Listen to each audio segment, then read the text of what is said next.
খাগড়াছড়ির পানছড়ি উপজেলায় মোটরসাইকেলের ধাক্কায় এক যুবকের মৃত্যু হয়েছে। তার নাম সেনারঞ্জন ত্রিপুরা। তিনি স্থানীয় একটি মাধ্যমিক বিদ্যালয়ের শিক্ষক ছিলেন।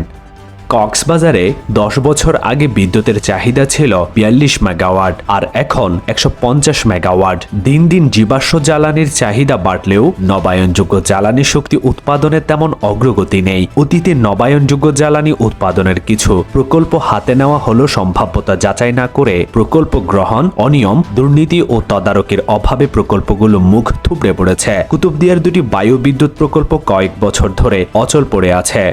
চট্টগ্রামের সীতাকুণ্ড উপজেলায় মোহাম্মদ বেলাল নামে মানসিক প্রতিবন্ধী এক যুবককে হত্যার অভিযোগ উঠেছে। চট্টগ্রামের মোরাদপুরে মিছিল করেছেন নিষিদ্ধ ঘোষিত ছাত্র সংগঠন ছাত্রলীগ। সেখান থেকে 3 ছাত্রলীগ কর্মীকে গ্রেপ্তার করেছে পুলিশ।